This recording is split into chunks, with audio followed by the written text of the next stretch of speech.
How long do you spend writing your progress notes every day? If it's over 30 minutes, you should check out Describe. Describe is a HIPAA compliant AI note taking software that I and many of my students use daily.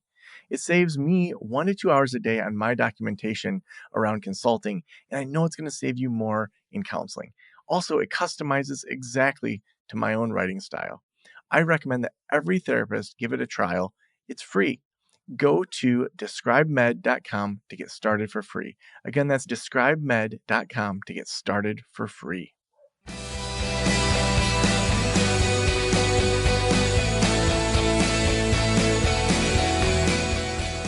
This is the Practice of the Practice podcast with Joe Sanok, session number 1202.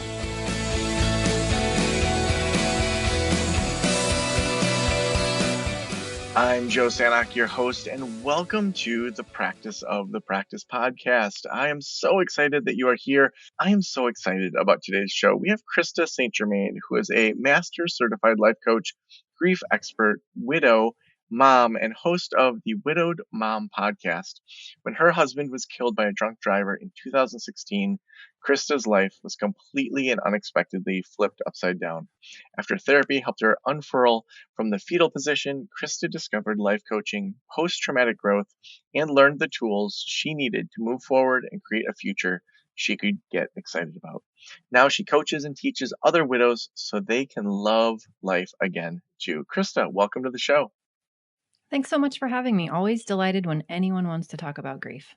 Oh yeah. Well, I mean, I think it's interesting because your grief sounds like such a traumatic, disruptive, just like explosion in your life.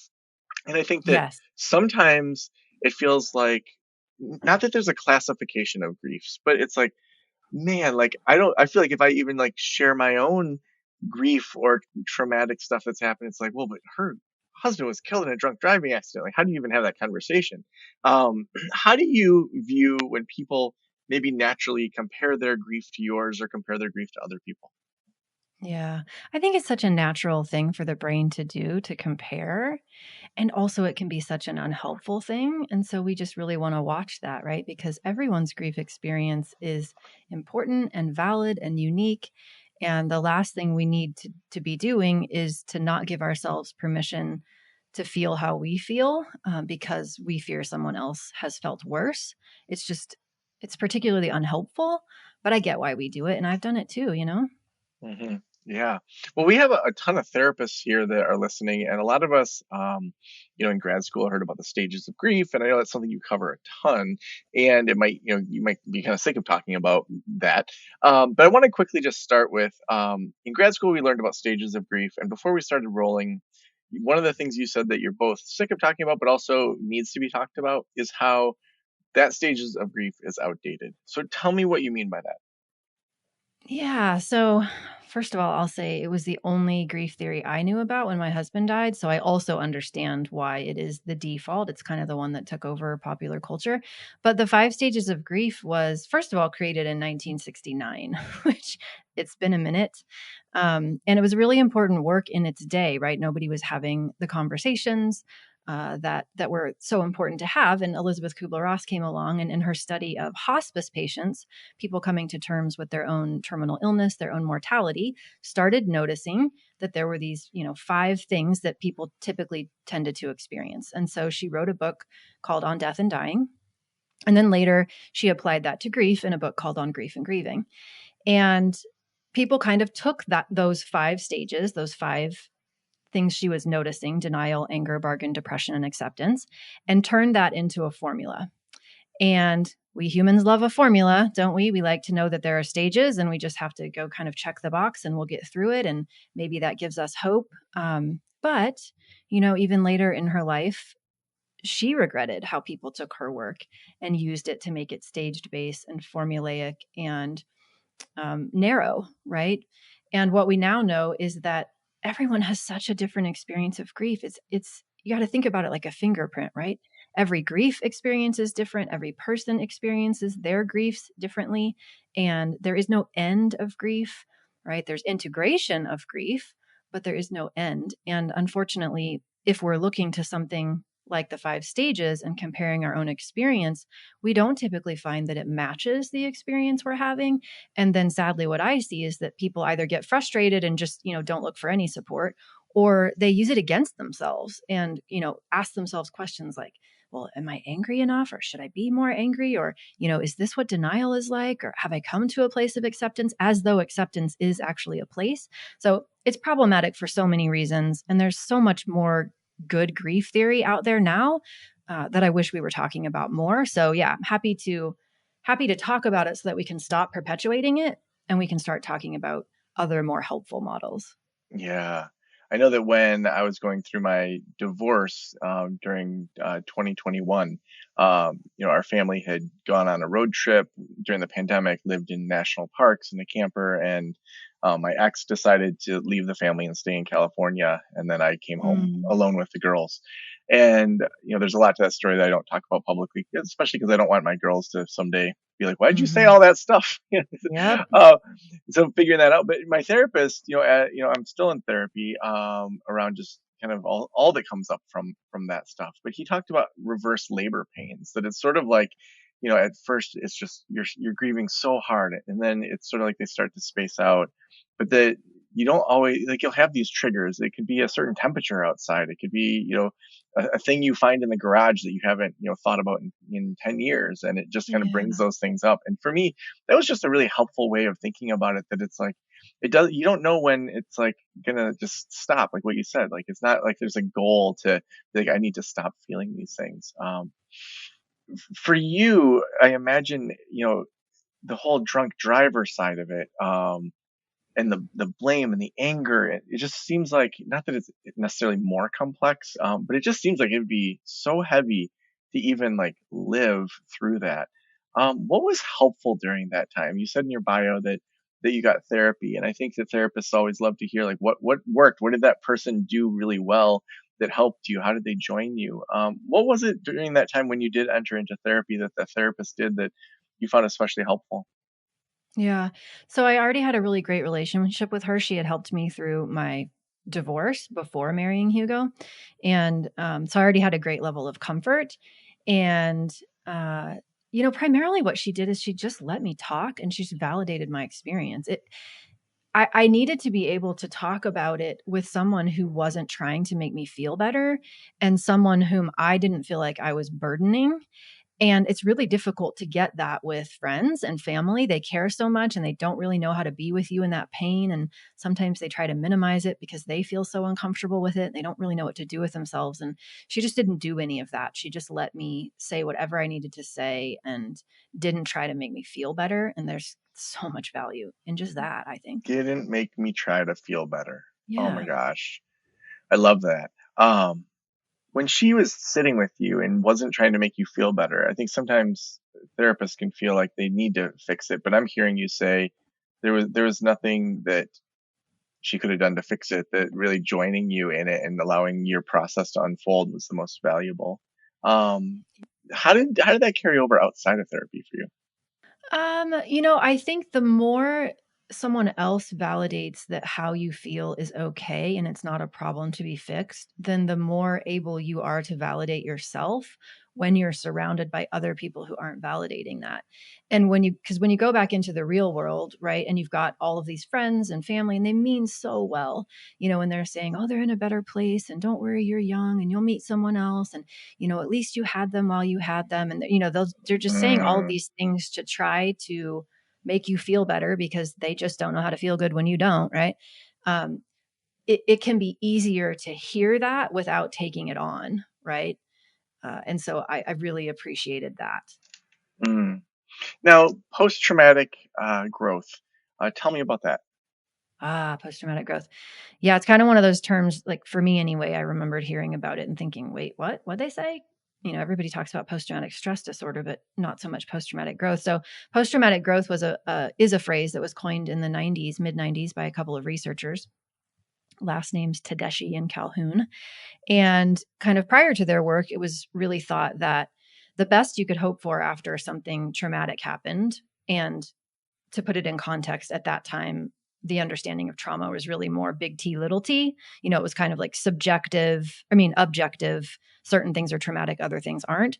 But the idea was that, the best you could hope for after something traumatic was that you would just return to the baseline of wellness or life satisfaction that you were experiencing before the trauma. So it was either you're going to dip down and you're going to stay there, or you're going to dip down and you're going to bounce back, but that's as good as it gets. And they came along and started noticing that there was actually a third group of people who were not just bouncing back to their baseline, but they were bouncing forward, and Mm, not in spite of the trauma, but because of it. So they were reporting greater levels of life satisfaction in some key areas because of what they had been through and the choices that they had made afterward. And so it really just kind of blows up, I think, what most people think you can create in your life after you go through something that you experience as traumatic. And there's just a lot of possibility in it. Not that you have to be grateful, of course, that the trauma happened, not that you have to have wanted that to have happened, but that as humans, we have agency and we always get to decide, what we want our relationship to be with anything that happens to us and who we want to be in the face of it. I think that's an interesting differentiation that I think is important. That you can say, "Oh my gosh, I could never have got to this point had it not been through this terrible thing that happened." And I can also say it freaking sucks that this happened. That like I don't have to be like, "Oh, good thing that happened," like because it got me here. That we can have both of those things. It doesn't have to be some binary thing that it's either good or bad.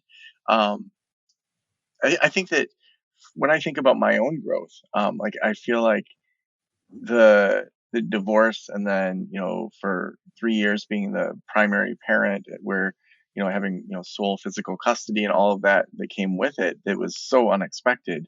It really like I feel like it got me to deconstruct things I wouldn't have deconstructed otherwise. Are there Yeah. things that during that time, whether it be beliefs or ways of thinking about the world or friendships or different things that you deconstructed as a result of that trauma? So much. It was such a time of brokenhearted openness. And it was the strangest mix of sadness, but also awe for me. So I will say first relationships, I got pretty clear on who I wanted to be spending time with and who I didn't. And, something like that can really show you maybe what you didn't know about certain people. Some people kind of ghost you and fall away. Other people you never would have expected rise up for you and champion you. And it's just such a time to kind of reconsider, who am I spending my energy investing in, and is that really what I want to be doing? Also, for me, I had a huge impact to my career. All of a sudden, I had kind of always known that my career at that time, I was in project management for a company that built planes, and my husband lived and breathed aerospace, right? He was an engineer, tried and true. He absolutely loved what he did. I was just there because it paid well and, the people were nice and it was mostly fun, but it was not satisfying. And so another thing that happened for me was just this realization that, holy cow, life is incredibly short and precious. And, if it can be taken away this quickly, am I spending my days the way that I want to be spending my days? Am I making the impact that I want to make? Am I living in alignment with the values that I have? And so that was a really big shakeup for me, to realize that I got to make a change here. Mm, And so, that's what ultimately did leave me to leave that career and pursue grief work. Although that really wasn't what I was thinking for about the first year. I mhm. couldn't really have imagined doing grief work that early on, but Were there other things that you left or other things you began as you started to think through, hey, life's too short. I need to do things that I enjoy or that give me fulfillment or are more value aligned? Other things that you left or other things you added? yeah, a lot of the things that I left were not big things, when you zoom out and look at them, but they had a big impact. And by that, I mean a lot of things that I realized I was doing for external validation, a lot of things that I was, doing because I had some should thoughts, people pleasing kinds of patterns, boundaries with certain people, saying yes when I really wanted to say no. I think I just kind of became a better advocate for what I wanted and made choices accordingly. I also think I just became more open and honest with the people that I wanted to be open and honest with. Like connection became more important to me. Yeah, there's a lot. It felt like a Mm, period of big change. Also spiritually, I think just philosophically, I was more open. I read, well, I had trouble retaining information for quite a while, thanks grief fog. But Pema Chodron's When Things Fall Apart mm. was probably the most powerful book I've ever read in my life, and came to me, at the exact time that I needed it. And so I think I softened into some philosophies that I wasn't say I wasn't open to before. They just had a different impact on me then, because I had a felt experience that connected me more. Yeah, So yeah. yeah. That idea of it wasn't big changes. I mean, obviously, like leaving your career and trying something new a lot of people would say that was a pretty big change. But I think for myself, even thinking about being more honest with my parents and Mm, how often I would just, they'd say something that rubbed me the wrong way, didn't feel accurate. I felt like I was walking on eggshells, and it's like, to me, the divorce and just like blowing up of my life, I'm like, if this can happen, like, I don't want to live misaligned. And it was interesting to see how there was like a shakeup initially because, Joe is the firstborn. He's the peacemaker that makes sure everyone's doing what they're supposed to be doing and like easygoing or whatever narratives I had for myself. But yeah. to now be able to see what the relationship is after 3 years of being often more honest and probably a little jerkier than I should have been. But it took a little like new language learning with them. Whereas, with other people, I can be open and honest and clear and Mm, straightforward. And for some reason, there was like a barrier there.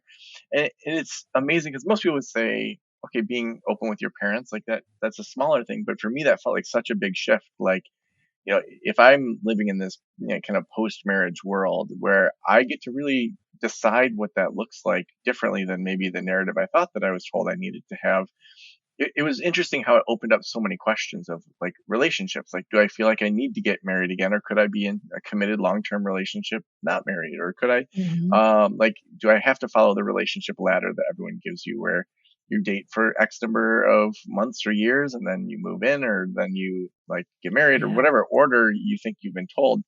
It really shook things up to say, like, what do I actually want my life to look like, very intentionally. For Yes. you, as you were looking at that, it's not, I'm hearing you say yes, so I'm assuming you resonate with some of that. Yes, Why so do you much resonate? so. Why do you resonate with that? And then also, like, I'm interested in that shakeup, um, just like kind of how you maybe tested or tried new things, or like what kind of philosophies you had that guided you. Like, what does that bring up for you? Mm. Yeah, I mean, so much of what you said, right? I think for me, it was also a process of just starting to look at ways that I had been socialized. And that's ongoing, right? That keeps happening, of course. And the more you know, the more you kind of see it. But yeah, so much of like, am I living the life I've been told I'm supposed to live? Am I wanting the things I've been told I'm supposed to want? Or am I, right? Is it coming from inside of me? And there was a lot of also what I noticed, a lack of letting myself receive and letting myself have a lot of like it took me forever to even though I had the money to like let someone help me with my house, let someone help me Mm, with my yard, right? Because I had these stories about, well, you should be able to do that. There's no reason you can't do that, right? Um, just some of that stuff that I'd learned about what the proper ways to spend and save. Oh my gosh, all of the drama that I had to work through with getting life insurance money and all of the mixed emotions I felt about being happy that I had that money and being angry about how it came to me and worried about losing it and, honoring him with it and just all of that. There was huge growth in that. Yeah, there's just so much. mm.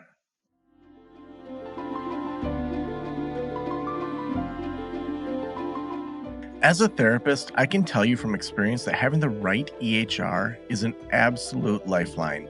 I recommend using Therapy Notes. They make billing, scheduling, note taking, telehealth, and e-prescribe incredibly easy. Best of all, they offer live telephone support that's available 7 days a week. You don't have to take my word for it. Do your own research and see for yourself. Therapy Notes is the #1 highest rated EHR system available today, with a 4.9 out of 5 stars on trustpilot.com and on Google. All you have to do is click the link below or type promo code Joe on their website over at therapynotes.com and receive a special 2-month trial absolutely free. Again, that's therapynotes.com and use promo code Joe on the website.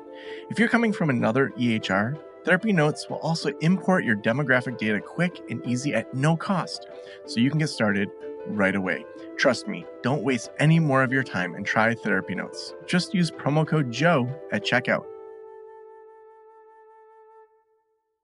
So at what point did you start going through the coaching program and starting the podcast and really like having what you went through be something that you also identified with in your work? Yeah. So I had been listening to a podcast that I had found to be very helpful the whole time. It was, just something I had been interested in, having nothing to do with grief, well before that. And it Which kind of podcast was it? it was a life coach school podcast with Brooke Cool. Castillo. Mm-hmm.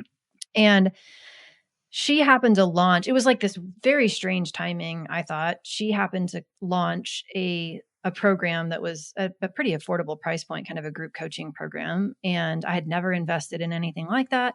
And I decided, and also I could hear Hugo's voice in my head saying, "Don't do it. It's snake oil." Like, he would not have been into it at all. But I put myself in that program and it really didn't have anything to do with grief. It was really just life coaching tools and just, kind of how do you like your life more? And it was really, really helpful to me. And at the same time, I was talking with my therapist about changing careers, and we had pretty much decided that therapy was where I needed to go. So I had enrolled in an MFT program. I was waiting for it to start. I needed 1 abnormal psych credit because I didn't have that in my undergrad. And so at the same time, I was taking this class, waiting for the MFT program to start. And my plan was to keep working my full-time job and go through the program, at night and work my way through it. And by the time August came around, when the program was supposed to start, I had fallen so in love with coaching that I decided, I don't actually think I want to be a therapist. I think I want to be a coach. And that felt really big and scary because, first of all, I live in Kansas, and I mean, it's better now. I've been coaching for, years, but nobody in my life knew what I was talking about. Right. And everybody kind of thought I was a little bit out there for wanting to leave a really nice paying corporate job. But that's what I did. I went through that. I went through her training program, and 6 months later, I actually got a job offer from the life coach school and left my job to go and work for them, which thankfully did not work out.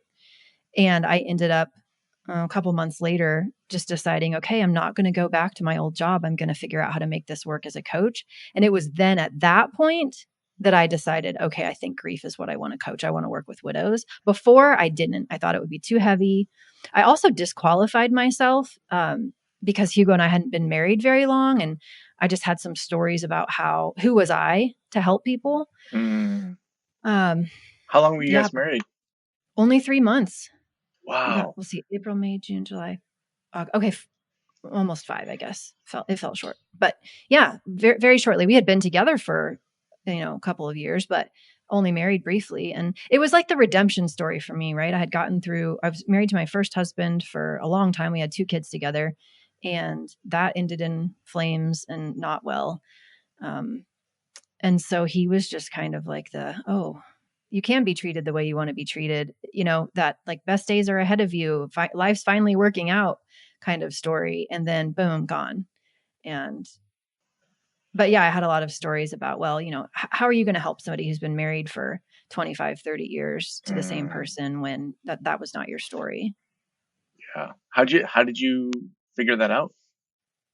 I mean, I just realized that my experience they're not looking for me to tell them what to do, right? They're not looking for me to tell them how to feel. They're looking for me to help them get whatever is out of their way so they can feel how they need to feel and do what is right for them to do. And, become in touch with the wisdom that they already innately have. And so I know enough about grief to speak to it.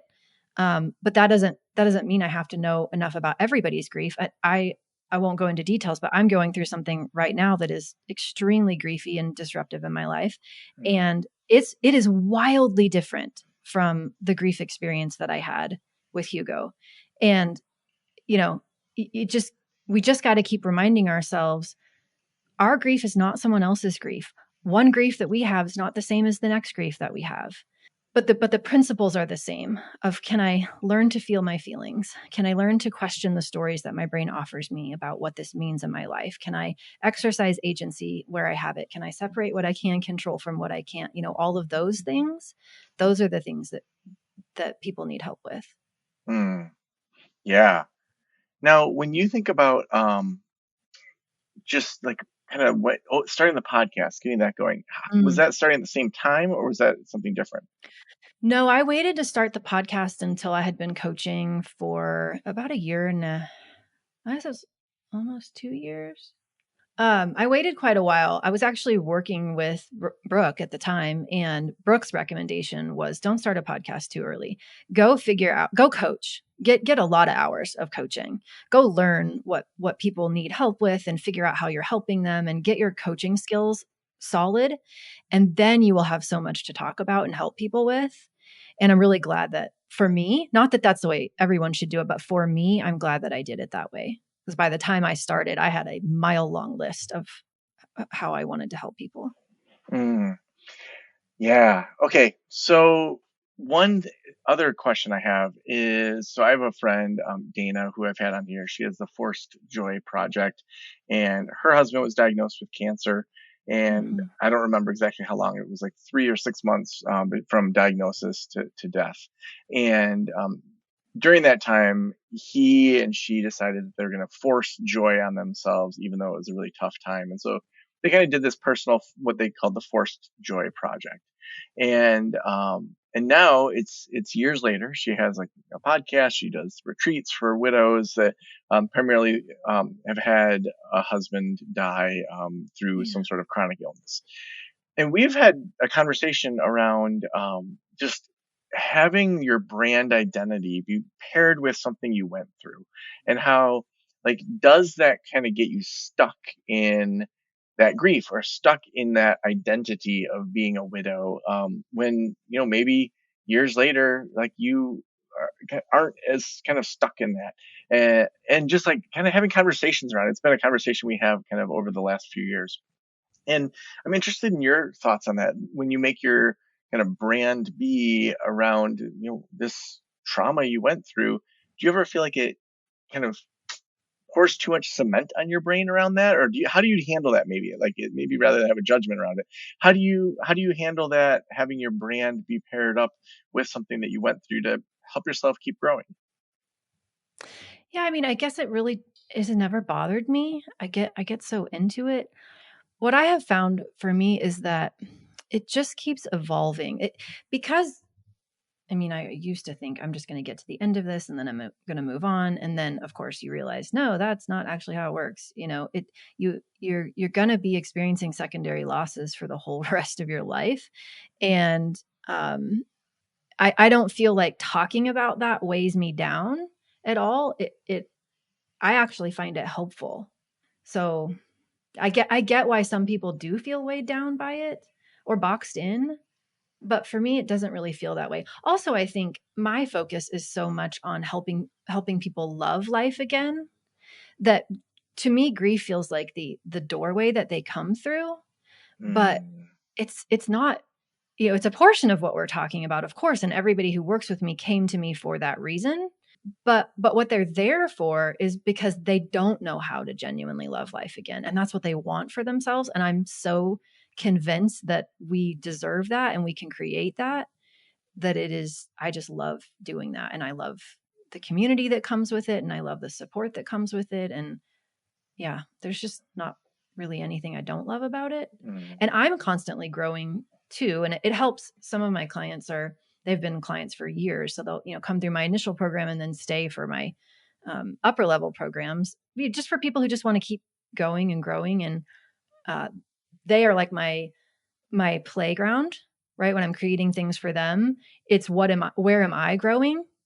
That in other ways, and how can I incorporate that in and teach them? And And so that allows me some playfulness and some expansiveness that I wouldn't do with someone who's, has just lost their person and is in acute grief. Yeah. But I think because I've structured my offerings in that way, I don't feel boxed in because I have a wide variety of types of ways that I'm working with people. Yeah. Yeah. I think that's great. I love the idea of kind of working with your current customers to develop the thing that you're interested in and see where there's overlap with them. Mm-hmm. I feel like too often creatives will say, "Oh, I have an idea for an e-course," and they build the whole thing and then they video it and spend thousands of dollars only to have crickets, instead of what are people interested in? How do I beta test Right. this a little bit? How do I just have fun and kind of sandbox it? So I love that. I love that so much. Krista, the last question I always ask is, if every private practitioner in the world were listening right now, what would you want them to know? Yeah, I would want them to, if they find that they struggle with wanting to make their clients feel better, like the writing reflex is strong, which I think it is for a lot of us, I would just want them to consider what is it that they've come to believe about emotion, and, you know, can they question and challenge that writing reflex so that they can be a witness to someone's experience without trying to change it? Because I know it can be terribly uncomfortable if you have internalized the idea that how someone feels is good or bad, and you take that on as your goal to try to help them feel better. And maybe that's not the point, and maybe that's not what they need. And if we would just pause and question, how can I get more comfortable with their discomfort, and how could that be in greater service to them? I think there would be so much value in that. Mm, so awesome. I always see on TikTok these ads for things like, when I'm gone, and it'll be like, kind of like a 7 wishes kind of thing, or things like that of preserving memories. And they're always like 30 or $40. You're giving away your memories that matter journal prompts. I want to hear more about this. I can't believe this is free, and it's so cool that you're giving it away to the audience. But tell me a little bit about kind of what that is, and what people will experience, what their clients will experience, if they opt in for that. Yeah. I was so worried after Hugo died that I would forget. Right. It's so human of us to forget certain things. And so I did a lot of journaling in the early days, and I would write to him, and I would just write down all kinds of things about him that I wanted to remember, and about our relationship and how we met and the things we laughed about, and, just what made us unique. And so later I decided to expand on that, and I created this Memories That Matter journal, which has got 100 prompts in it just to help someone remember their person. I think there's a lot of it's healing to write it down, and it also brings a sense of peace to know that it is written down. And so yeah, and Mm, that's coachingwithkrista.com/POP. People can pick that up mm, for free. so Yeah. awesome. Any other links we want to give them in regards to following you, learning more about your work? Well, sure, they're welcome to listen to the Widowed Mom podcast. I know that sounds incredibly niched, but it's good for general, grief, post-traumatic growth stuff. And of course, if they know any widows that are struggling, send them the Memories That Matter journal. By all means, you can get it printed, send them to the Widowed Mom podcast. So amazing. Thank you so much for being on the show. Thank you so much for having me.